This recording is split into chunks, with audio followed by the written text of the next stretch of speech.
Welcome to a panel on Sinicization of religion, meaning and application. We have three presenters today, the first of whom, Professor Francesco Sisi, will be zooming in with us, followed by Professor Richard Madsen of the University of California, San Diego, and then finishing off, Father Paul Marcini, who is going to be presenting here in his home university of Santa Clara. Thank you for this wonderful presentation and the wonderful occasion. I would start off with some of the points Ian Johnson in his wonderful presentation had. I mean, Sinicization, let's put it bluntly, is control. Is about control of the Chinese government over religion. And in this kind of control that took place, and there's been an effort of the Communist Party since it took power in 1949 in China, the main problem was the Catholic Church. All other religions were not a problem. The Catholic Church was the problem. Why it was a problem? Because it was only the Catholic Church that had an international organization that branched out in China. All other religions were either Chinese, like Taoism, or even Buddhism. Despite its Indian origin, it had a local organization. And but even Christianity, which is the Chinese name for the different Protestant churches, they had Chinese local community. They didn't have a foreign leader dictating what to do or what not to do from the safe haven of Rome. So for decades, the Catholics were the main bone of contention between religion and Communist Party. And there were different ways the Communist Party tried to solve it. But the most difficult one, again, was the Catholic Church, because at the end of the day, the main point was they didn't want to recognize the authority of the Pope in China, because they figured it was a violation of territorial rights, sovereignty rights of China.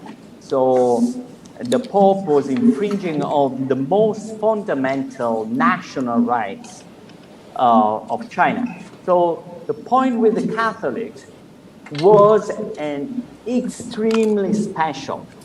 Then, despite the opening up, the policy of opening up in the late 70s, in the 80s, and then in the 90s, there was never a way in which the Chinese Communist Party could come around this issue. They'd open up, they did business. So we were dreaming in the West that China was becoming like us. Maybe one day it would become even democratic, but we didn't follow we neglected, we forgot to follow for many years the fate of the Catholic Church, which was somehow an important indicator, I think, of something deeper that was going on in China. And it was the difficulty of dealing with this issue of how to reconcile something that is an international organization as the Catholic Church and the rights in China. There was, in this sense, this agreement between the Vatican the Holy See and China, which is the agreement is less than 3 years old, is extremely important.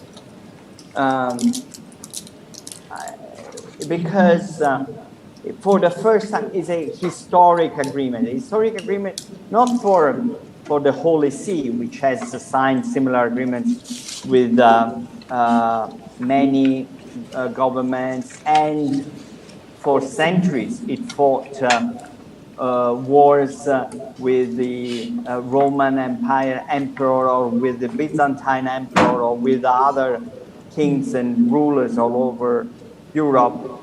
But it is historical for China that for the first time a Chinese dynasty let's call it dynasty, because the Communist Party acts like a Chinese dynasty in its full power, that is not weakened or pressured by some foreign power. It recognized the power of the Pope in appointing the bishops, his representatives in China. This is so important, and even when the Jesuits, we are now speaking to, of course, Jesuits, were some of the trusted advisors of the emperor in the 17th century. Even then, they didn't manage to persuade the emperor to appoint, to have a bishop in Beijing appointed by the Pope, and to have a diplomatic dialogue with the Pontiff State. At the time, it was the Pontiff State. In fact, the emperor refused that. How did it happen? How this breakthrough, this theological, so to speak, breakthrough came about? Well, because at one point, the Communist Party decided and agreed and accepted that there was a degree of separation. There was the Pope was a religious head, and the civil law was about the People's Republic of China. But the People's Republic of China could not have a voice in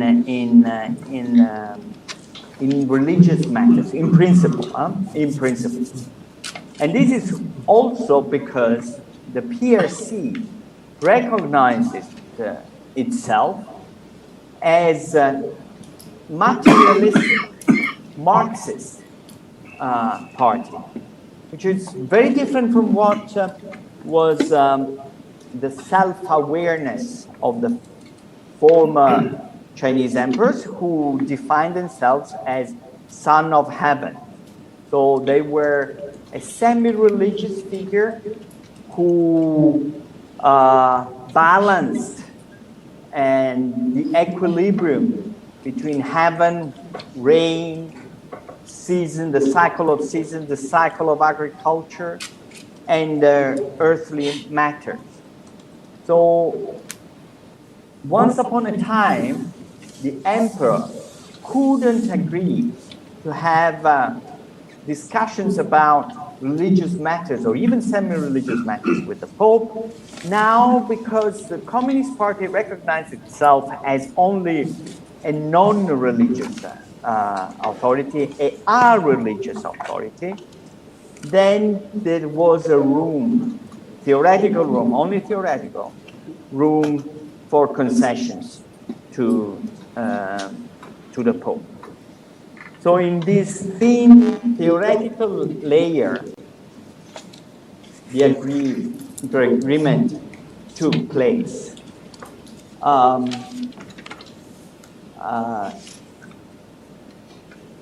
This is something that is extremely sensitive for the Communist Party.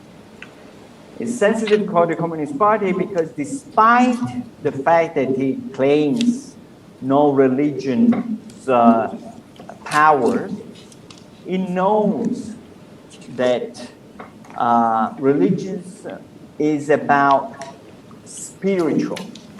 In the late 70s, early 80s, there was a campaign in China against spiritual pollution, 精神污染.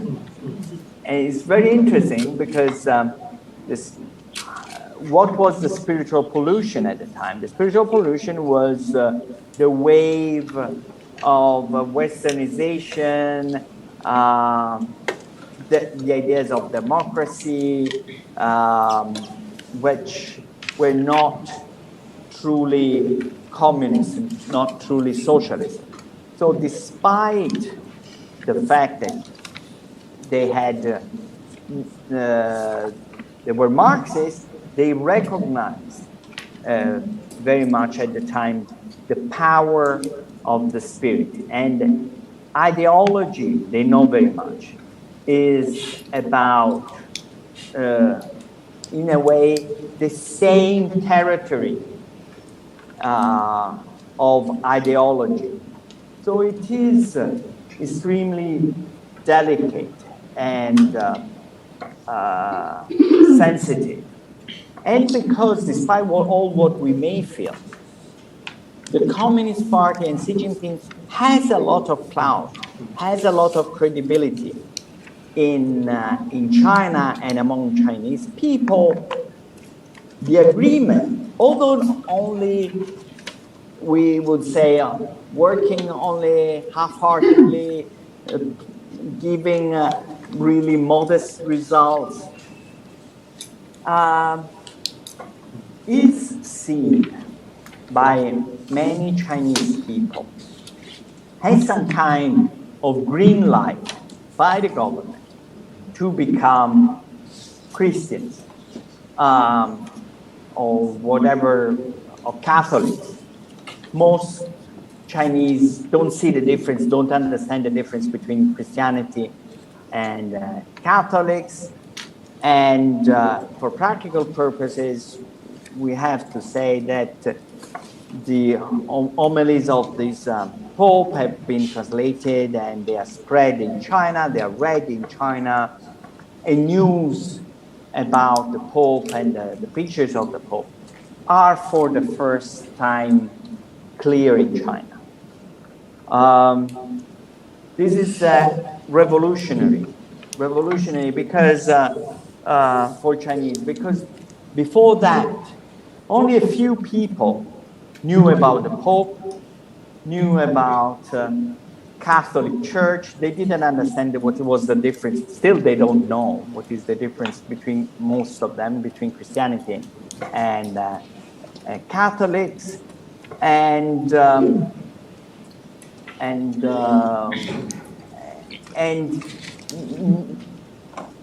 they didn't understand also the organization of the Catholic Church. I give you a small example, which was 7-8 years ago. I bumped into a very senior Chinese leader. We were kind of friendly and started talking, and he asked me, how is it going with the Vatican? He knew I followed his things. I said, well, you know, there is a point that Beijing appointed some bishops who have problems. What kind of problems? Well, apparently one of them is married, and then in the Catholic Church, priests cannot get married. And he said, well, what's the problem? It gets divorced. It gets divorced, and that's it. Well, I said, this is maybe not how things work. And this guy was very senior, had a great exposure outside. He knew a lot of things. He had been to the United States many times, but still didn't know even these kind of very superficial things about the Catholic Church. And this is changing. I must say, this is changing for the Catholic Church, not for other religions. And of course, these changes and for the Catholic Church are not as great as one would hope, but something is afoot. And for the Catholic Church, this is positive because for the first time, many Chinese, Catholic and not Catholic, have an exposure to the Pope, and I wouldn't say to the Catholic belief or catechism, but to its general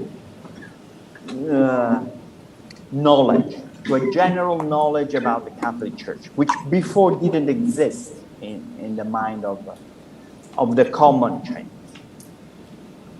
Of course, there is another problem. This agreement happens now. Sorry, I'm long. I will be very short now. Because in an environment which is very different. If this agreement took place 20 years ago, 10 years ago, the mood around China, the international mood around China was kind of positive. Now the mood is very negative, and and therefore it's hard to reconcile why the Chinese are opening up with the Vatican, and they are quarreling with the United States and some of their neighboring countries. What's going on there? This is an issue. And cynically, one also must recognize that maybe one of the elements is also that being the Catholic Church so dangerous for China, so full of risks, they managed to open this door only when all other doors were closing down. The slogan of Sinicization of religions was introduced in 2015 by Xi Jinping in his keynote speech at a meeting of religious workers in the United Front Department of China. United Front Department is a division of the Department of the Communist Parties, one of the four main divisions: the Propaganda Department, Organization Department, liaison with foreign Communist Parties Department, and the United Front Department.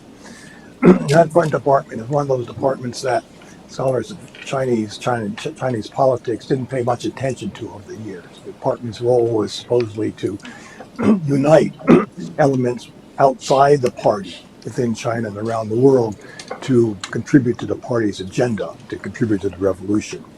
And it's a department that was relatively poorly funded and not worth paying much attention to, people thought.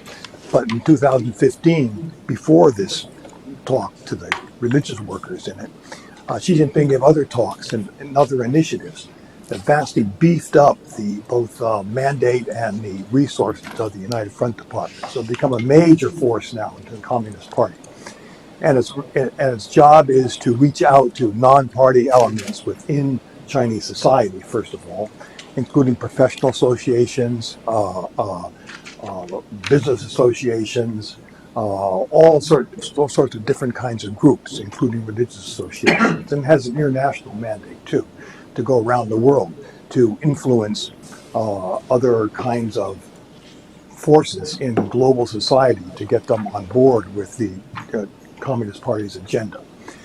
So involved in influence operations that are aimed at working with overseas Chinese, but also with institutions like universities and including churches, I believe, around the world, including here in America, but in many parts of the world, to try to get them basically co-opted into the Communist Party. And the methods used are persuasion, co-optation, if necessary manipulation, if necessary blackmail. That's the party, that's the United Front Department's job in China, and its mandate has been vastly kind of beefed up.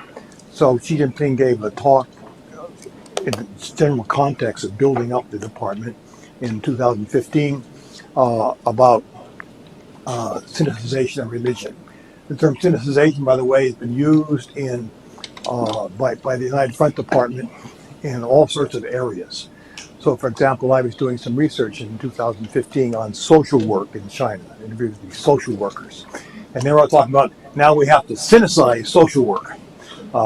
And an issue with them, in fact, was that a lot of their training and even their vision came from Western sources, and a lot of them had interned in Christian social work organizations, for instance, in Hong Kong.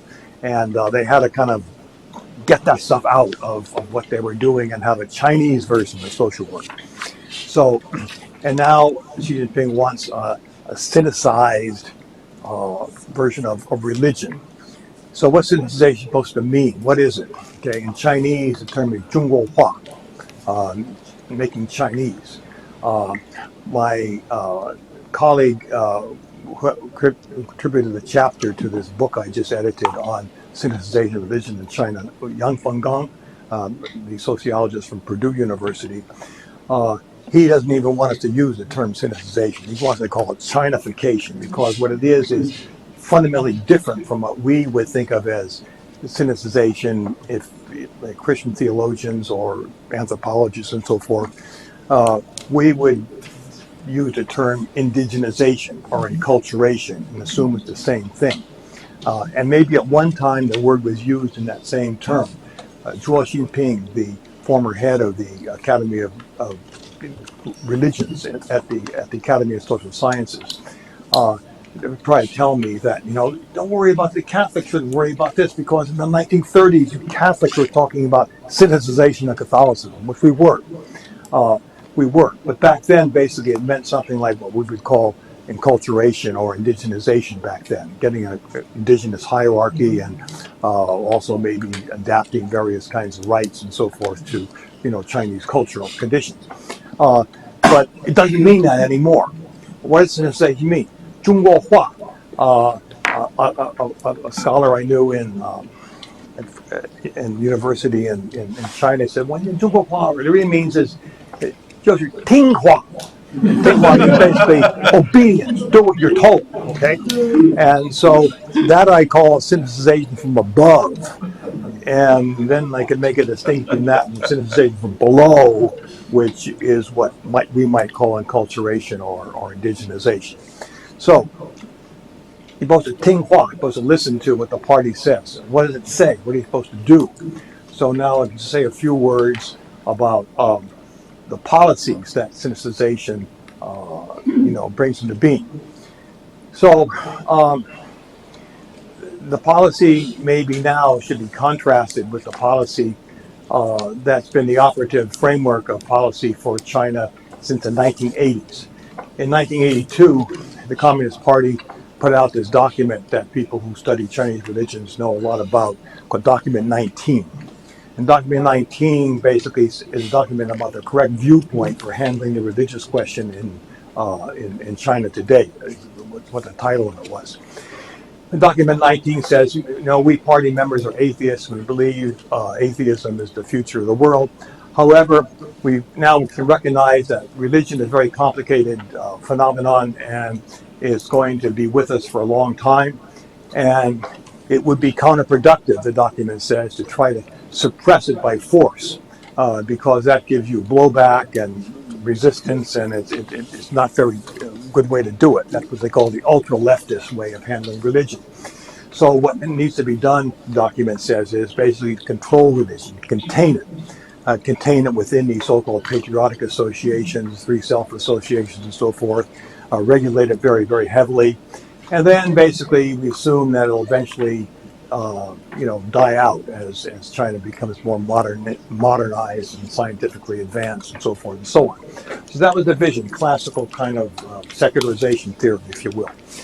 And that basic framework has been the framework that is used to justify laws, regulations, and so forth around religious affairs from the 1980s to down to the present. However, the new set of policies coming out of this Sinicization slogan, I think represent a really basic fundamental change to it, okay? And now the change is let me read out to you the exact formulation that Xi Jinping uses. So he announced this policy at the United Front Department in 2015, announced it again in the keynote speech in 2016 at the a meeting of the state organization supposed to be in charge of controlling religion, and then in 2017 at the National Party Congress that sets up the whole framework for the Communist Party for every 5 years.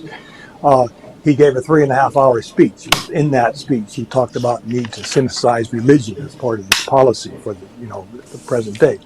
And so the formula he uses is that all religions and all parts of Chinese culture should match the needs of China's development and the great traditional culture of China and proactively fit into the Chinese characteristics of a socialist society.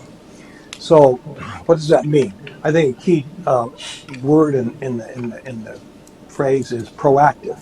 So the new term is different from the old framework. The old framework was somewhat passive. Basically, religion is going to stay a bit of a problem, keep it under control, let it gradually kind of die out. Now we have to proactively transform religion, okay? Change it from its roots so that it serves the Communist Party, it serves the cause, and so forth and so on. So it's much more proactive, much more aggressive kind of strategy than the older framework that was set up by Document 19 that we've all been used to. So that's the basic policy.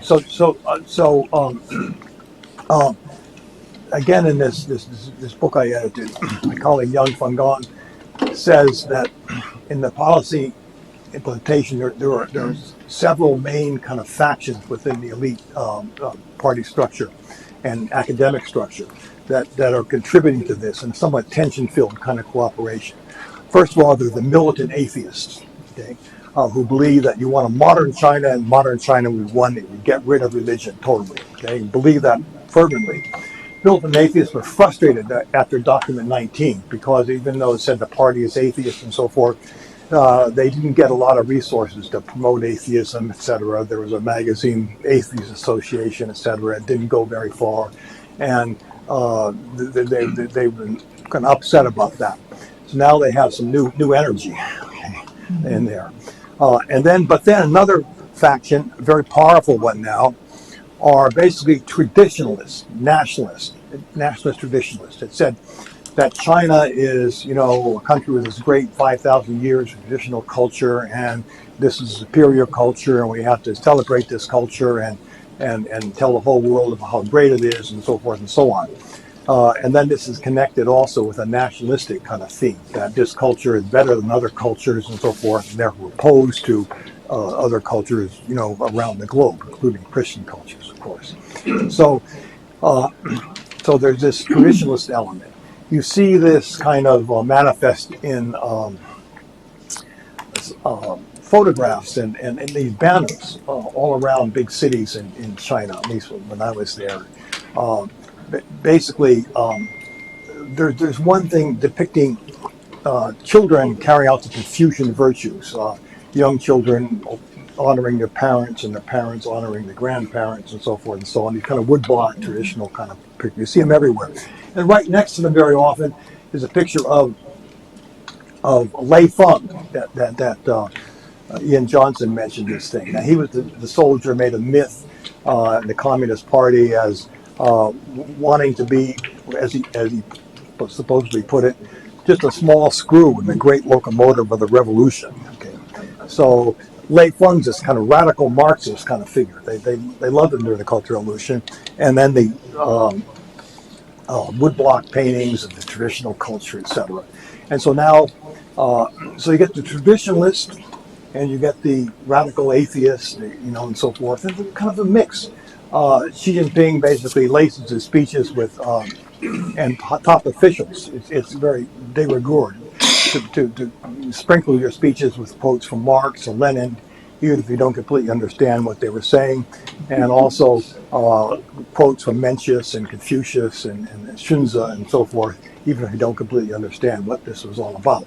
So there's evocation of tradition, and then so it's an uneasy mix. So you're supposed to, the slogan says you're supposed to kind of advocate the great traditional culture and the characters of the socialist society. And so it's kind of a little bit not necessarily ideological, rhetorically coherent, I think. But in any case, it creates various kinds of policies. Now, what are the policies, and then how are they implemented? The implementation now is connected with reorganization of the United Front Department. So part of that reorganization was that Religious Affairs Bureau, which is a State Department, which in the end was then supposed to be beholden to the United Front Department, has now been totally absorbed in the United Front Department. The United Front Department has been expanded, has 12 divisions, and 2 of the divisions deal with religion. Then there's another special one that deals with Xinjiang and others dealing with Tibet and Hong Kong and so forth. And but it's been totally absorbed into the United Front Department. There was a disciplinary inspection commission that evaluated the Religious Affairs Bureau, or they call it SARA, State Administration of Religious Affairs in the state, in 2016. And they found that the work was sloppy. They were being too lenient about religion. They were giving it too much leeway. And this was a serious mistake. And so that was used as a rationale for basically taking down the whole department and making it just absorbed into the United Front Department. So you get the sense from this, the whole mood is one of increasing control, proactive control, an attempt not just to control religion too, but fundamentally transform it.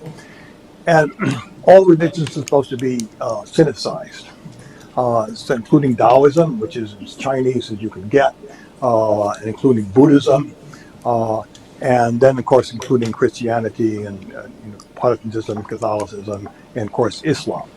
And the way it's done is heavier handed in some places in contexts than others.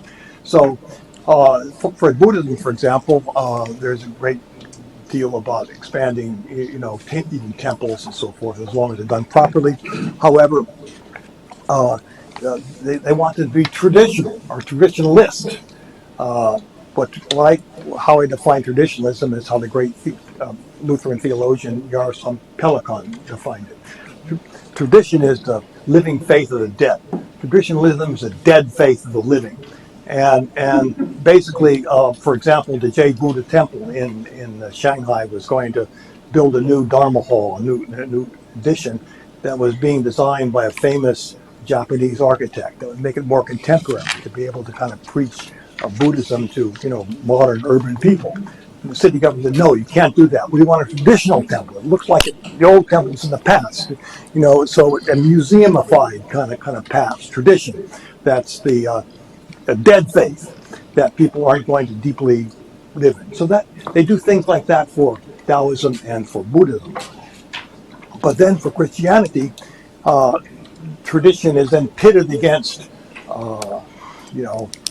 Yang Jiao, foreign religions, and then you get a more heavy-handed kind of approach. Then the most heavy-handed, of course, is among Islam, especially in Xinjiang, where there's an ethnic difference as well as religious difference, and there are concentration camps that are basically aimed at totally kind of brainwashing, if you want to call that, wiping religious consciousness out of people's hearts and minds. Not so bad for Catholics and Christians, but the pressure is increasing. So how are they, responding to it? Basically, and just to end, there are several kind of ways of approach. One is resistance, okay?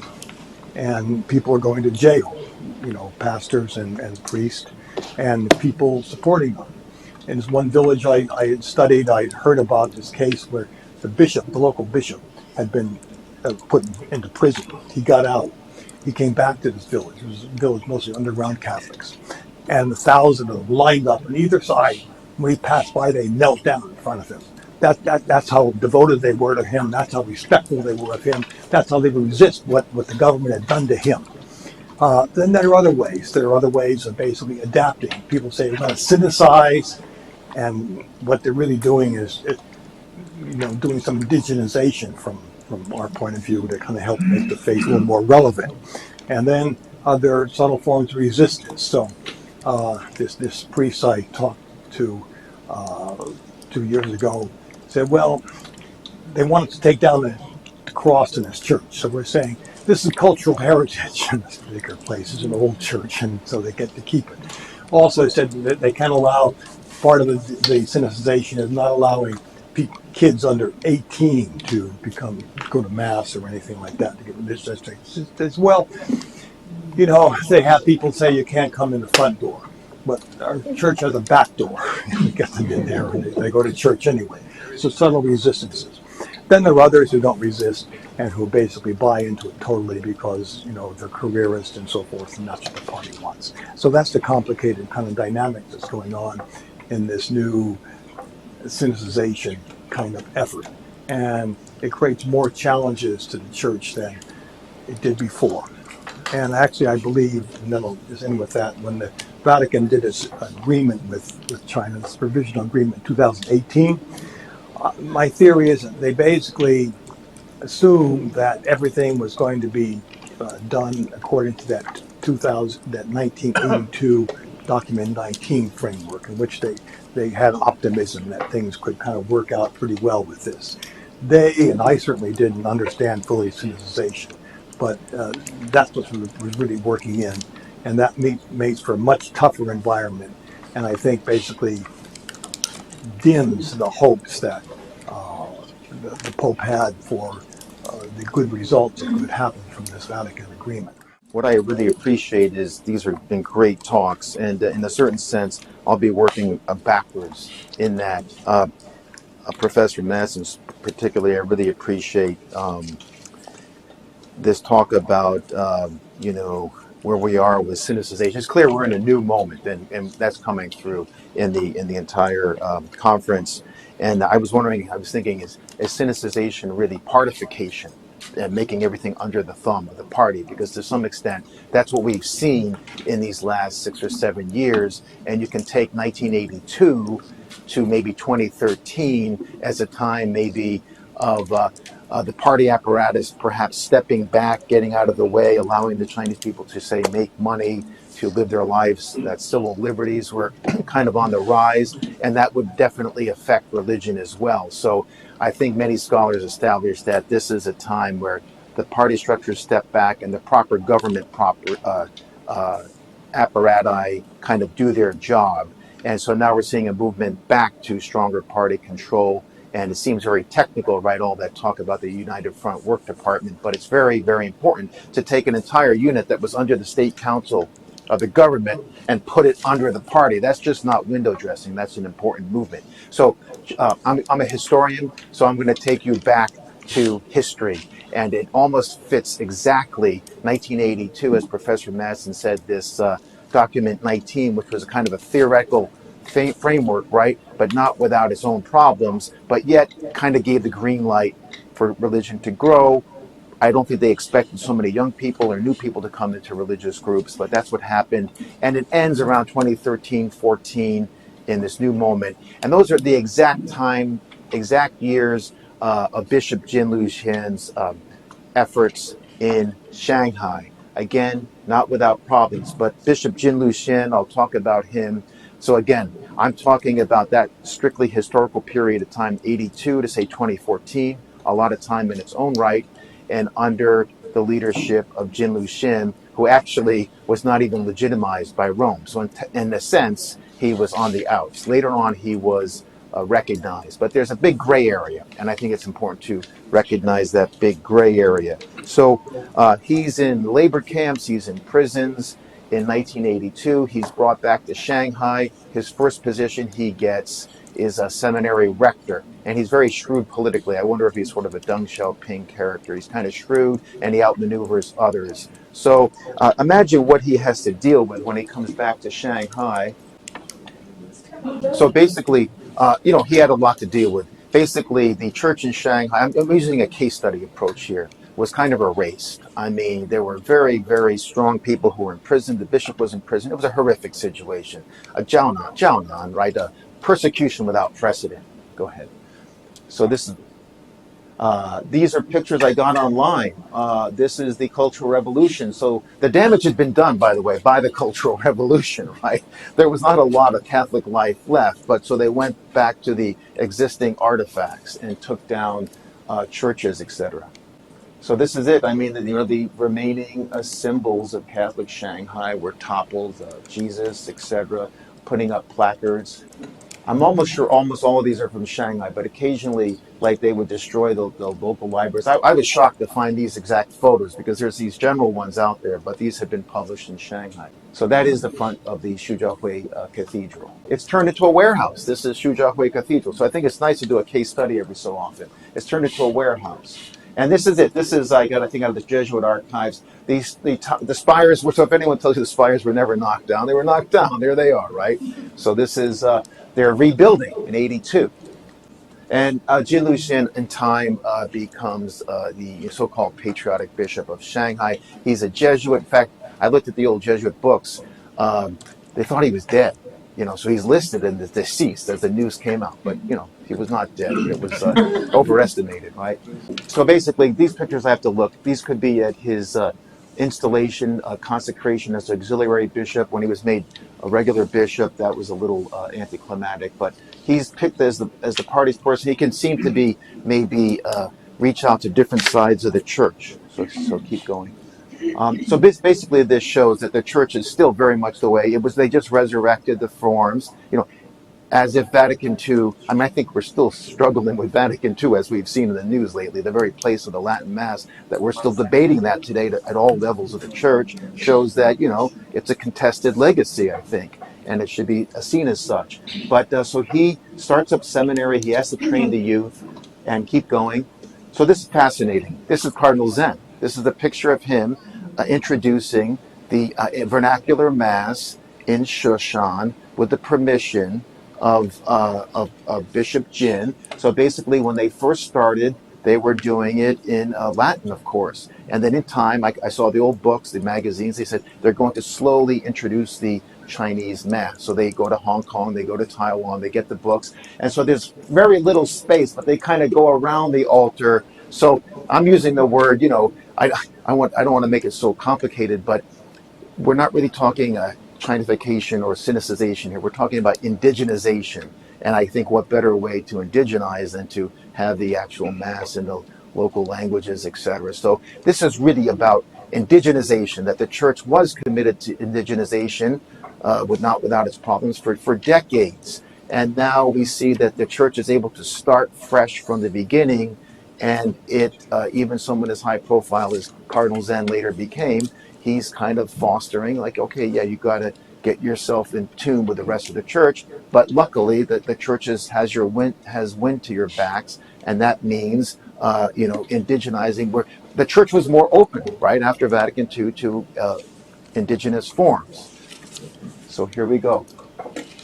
And there he is. There's Cardinal Zen, with barely a little space behind the altar. One of the first masses in Chinese, at least in the seminary. I think the underground church actually did the Mass in the vernacular perhaps even earlier because they did not feel so bound. There's some debate that the state wanted the Mass to continue in Latin. So here we go. Keep going.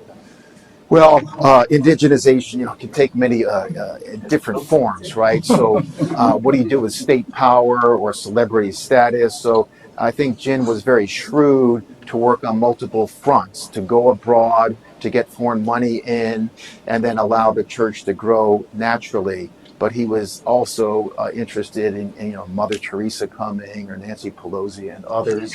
Keep going. There we go. So people, showcase the church, right? So is that indigenization? Maybe. Keep going. So this is what the Shanghai Cathedral looks like today. And with some state money, they have made it sparkle and glisten. It's fantastic. Although some local Catholic pointed out they took out the air conditioning units. And you have to wonder that sometimes these little fights on the ground are important, right? Because I went one time in 2006, and it was light and airy, and it was cool. And now it's not, in the middle of summer, but it's sparkling. So exterior view. So yes, in some ways, right, not indigenized at all, right? This is a classic French Gothic cathedral built, it wasn't even a cathedral, it was a Jesuit parish in 1900, 1905. But in some ways, very, very indigenized in that you can be sure the entire clergy, except the few that come in on the outside occasionally, really it's all Chinese. So he did build or rebuild a Chinese clergy and also a sisterhood too. So then I get to the question of, there are great areas. How long do I have about? Okay, so great successes in many ways. In those 1982 to 2013, he's not the legitimate bishop. He's not really recognized by Rome, although there's this gray area where people go back and forth and realize he's in a delicate situation, and foreign groups, Maryknoll, Jesuits, etc., would help fund him, German groups, etc. So he's definitely in a gray area. And I think Rome kind of tried to, I think during that time that Rome was sort of a two-track policy, whether it was by intention or not. But basically, I remember a Jesuit telling me he went to one office, I think Cardinal Celli's office, maybe the Secretary of State, and they say, do whatever you can to connect with China, right? And then he went to the Congregation of Evangelization of Peoples, and someone said, be really careful, be really careful who you're seen with, right? So there is sort of a two-track policy. So that maybe a great failure was, well, what better way to indigenize the church but through artwork? And, during the Cultural Revolution, all the great stained glass of the Xujiahui Cathedral was destroyed. So they have to start over. So they got Wu Ye, who's a woman, a convert, I believe, from Beijing, who starts making stained glass in the traditional Chinese popular woodcut style, right? And they start to fill the church with it. So keep going. There you go. This is what it looked like. Stop there, go back one. Maybe go back another. Okay, there you go. So it was happening. And it was written up in the Los Angeles Times, and a Jesuit, Thomas Lucas, was kind of instrumental in helping out. Well, that utterly failed. Okay, it failed. It's gone. In fact, I saw the workshop in Shanghai where the stuff is all over the floor. It's been removed. And I asked some of the local clergy, and they were like, oh, well. One was very political. Very careful. He said, it was too dark. It was too dark. So if you go there now, I'm pretty sure this is one of them. But basically, it's gone retro in a sense. It's gone to classic Western Catholic iconography. And it's filled the church. And I think it works. It's beautiful, but it just shows if you don't see that, there was obviously some kind of fight. It's kind of hard to find out who was behind what. But I think there are natural prejudices. I think, Shanghai clergy, they've been through great suffering. And, they would say the iconography is established, and these are the forms that we prayed with in very difficult years. And so who is this interloper from Beijing coming down, filling our art with, the help of an American Jesuit with of this traditional, you're telling us what is Chinese, and we're telling you what is Chinese, right? So maybe I leave you with more questions than you want. Go ahead. So I think it's a little bit like the pandemic here in the U.S. You can have all these rules for religious liberty, but if the pandemic shuts it down and forces us all to wear face masks and receive communion like this, that's kind of a state. Maybe it's smart, right? Maybe it's important to help each other. But on the other hand, if all these sites are closed, what's the point of it? And this letter is basically, I find this fascinating because who signs this letter that says, I think this is the one that says Shoshan is closed for the time being. But it's signed. I mean, in the rest of the world, who's it signed by? It's signed by the bishop, right? It's not signed by the bishop. Who's it signed by? The diocese, right? Right? I mean, you see what I'm saying, right? I mean, who's in the diocese? Is formless, faceless. Who's behind the diocese? So this is very recent. This was sent to me in April. Go ahead. And then the Shoshan pilgrimage site is partially closed off because of pandemics, etc. There you go. Well, there you go, the Vatican. Okay, go ahead. And the underground church, still in Shanghai. Cross removals. The old days. Well, I just raised this because there's been a lot of talk about Latin Mass. This is taking place in Hong Kong. So I'm just saying, in some ways the church in China seems very maybe distant, different, maybe exotic. But in some ways, yes, they've had high political pressure. But in some ways, there are some mirror images with the church in the U.S. So some of the same things that we discuss today are being debated and discussed there. I'm Chiaretto. I live in Shanghai. Can there be a dialogue between the two terms that we are talking about, enculturation, indigenization, and Sinicization? Because in Chinese, enculturation is to 本地化, to enter the gospel message, entering into a culture to purify it and uplift it, the positive element. And if it happens in China, then it becomes Chinese enculturation. If it happens in South America, it's, in Mexico, it's, So I think, can we also look a little bit also from the other's perspective? For example, we were saying the Protestantism and Catholicism were two religions, but actually we bring in two different sets of terms, terminologies in Catholicism and in Protestantism. That's why the Chinese receive them as two separate religions. So another is you mentioned about the agreement and the accord between the Vatican. And I happened that in Beijing 2 years ago with some scholars of the Academy of Social Science, they were talking about that. Actually, the Chinese leader have made greater concession in this agreement rather than the Vatican, because it has been consistent that the recent popes want this normalization to have channel of communication with China, while in China, it has taken this chance to start really letting the Holy Father having a decision on which is something new. So my question, go back to my question, is can there be a dialogue between what we Christians say about enculturation and the terms used by the Chinese of Sinicizing the religion? Can there be a spirit of dialogue, meaning getting the positive points out of it and purifying this all these acts, instead of, just to more also look from the perspective of the other party? It's a question. I just have a quick response. Oh, yeah, this is great. Yeah, just briefly, I think another Jesuit said years ago, it's going to happen anyway. Sinicization is going to happen anyway. Which Chinese people are very intelligent, smart. The chants, right? You hear those chants, praying the rosary. there's so many ways it's going to happen anyway. The only thing I'm skittish about is when you have kind of Big Brother hanging over your head, back. No, you're forcing your hand. This is how you write the character, It's going to happen anyway. That's what all I have to say. I would, indigenization is, if you mean enculturation, that sinicization from below, has been happening, for 400 years in China in different ways.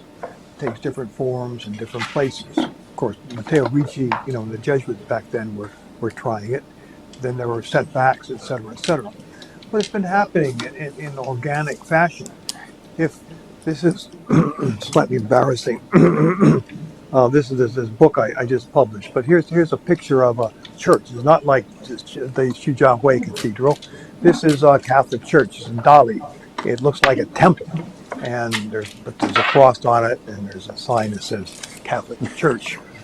So this is indigenization in architecture, etc., and the forms of chanting, like Father Mariani has said, all that. So that's been going on. But have a dialogue with this now. I of course, I believe in dialogue, but I think when you have dialogue, you have to also consider things like power and so forth. And can you have a real dialogue when the other side has all the guns, if you want to, all the power, and what does it mean, therefore? So I think real, authentic dialogue is really important. But maybe you shouldn't, or I personally think you shouldn't confuse it with, power and intimidation, etc. But how to sort that out is the problem. I just want to purify it. You're giving me some new ideas or some new concepts, and I'll make sure I understand them. I think indigenization means taking on the cultural aspects of the Chinese people and indoctrinating them to things like the liturgy, the way things are done. It's very similar to what we're trying to do in Minnesota and other places to indigenize the Native Americans and take in parts of their culture like the drum, the pipe, and so on. Okay, you're saying that, what's the other term? Enculturation. That's basically the Communist Party trying to tighten things up again and come back to a stage of repression. Is that correct? It seems that the Communist Party has a fear of Islam, maybe greater than anything else, because of what they're doing to the Muslim population in is it the western part of China? But now with the possible takeover of the Taliban in Afghanistan, that's right next door. So it seems that that's another wild card here that is not being considered, that China is mobilizing lots of military power on the border, fearing, I think, the incursion of the fundamentalist Islam. So I just wondered if you have any thoughts on that, on this as another factor that's influencing their way they operate. With Islam, the problem is that in Xinjiang, you have an ethnic conflict. You have the people there, they like to call it East China's Turkestan, and they're basically of Turkish descent. They phenologically they look differently than Han Chinese. The language is fundamentally different. It's more like Turkish than Chinese. Customs are basically Middle Eastern, and they were basically put into the Chinese empire, basically under the Qing dynasty, especially because Xinjiang means a new frontier in China. So in the 1600s. So some of them aren't happy to be part of the great Chinese empire. Okay, never have been, and they also see themselves as part of ethnic group that goes beyond that empire and so forth. So never been happy. And then the government has, sent in millions of Han Chinese to sort of take control of the area. And its system is set up and so that the good jobs, for instance, the oil fields there, go to the Han Chinese, not to the thing, because they feel they don't have a good enough education, blah, blah, blah. And so, just like you have here in the USA, you have quite understandably deep ethnic resentment about what the Han Chinese are doing. And so then that also gets now tied up with religion. And I think, from my point of view, what the Chinese government is trying to do about suppressing the religion is not just in Xinjiang, but in Tibet too, the Tibetan religion. They've taken a problem that they have with ethnic resentment and conflict, and then they made it worse by trying to get at people's sacred symbols and so forth. So it creates zeal, it makes it even worse, but they don't seem to think that way. Okay, so they seem to think that it's necessary to kind of wipe out basically adherence to Islam, among the people in Xinjiang. There are other Muslims in China. There are about 10, 11 Muslims the people in Xinjiang who are Muslim. There's another 10 or 11 in other parts of China who are called the Hui Muslims, and they're basically assimilated. They, in many ways, they look Chinese. First of all, totally, you couldn't tell them apart just by looking. Some of their temples, or their mosques, look like temples. They're different sects, or some don't. Oh, thank you. And their customs are very Chinese. Their cuisine is totally. There are all these halal restaurants in China. Chinese like to go to because they're more hygienic sometimes than their other ones. But they have the same food, except they wouldn't eat pork and they wouldn't drink alcohol.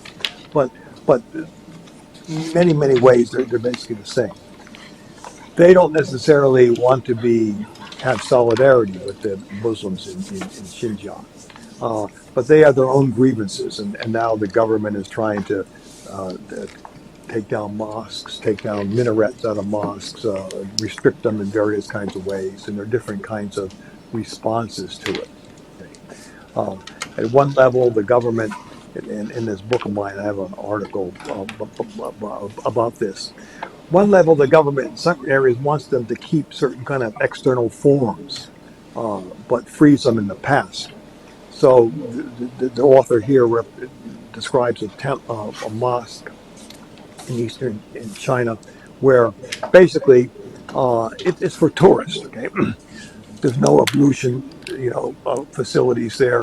There's no Quran and certainly no prayer inside. Okay, so but the people wear ethnic dress and so forth, and it looks really good and so forth. So that's the external culture, but having taken out anything internal belief. There are other Muslims, these Salafis, who basically are fundamentalists, go right back to the Quran, Hadith, and they say external forms aren't important. What's important is your interior life. In some ways, they can adopt better too. They even join the Communist Party if they pray internally and have a kind of a private kind of faith. So they have different Muslims have different ways of approaching this kind of situation. But overall, the government is very wary about Islam for reasons you say. In the past, they had good ties with the Taliban. They in our, this is a bad thing, right? I mean, Guantanamo Bay, our prison camp, right? There were 20 Uyghurs from Xinjiang that we, captured during the war in Afghanistan, right? And so there was help for the Taliban and so forth, and still is. One anecdote was when U.S. tried to kill bin Laden the first time in 1998 after the Nairobi bombings. One of our drone missiles didn't misfire. It just crashed without going off, and so Bin Laden sold it to the Chinese for $1 million so they could take it apart and reverse engineer it and help with their own weapons industry, right? So they had these kind of ties, but then the politics keep shifting.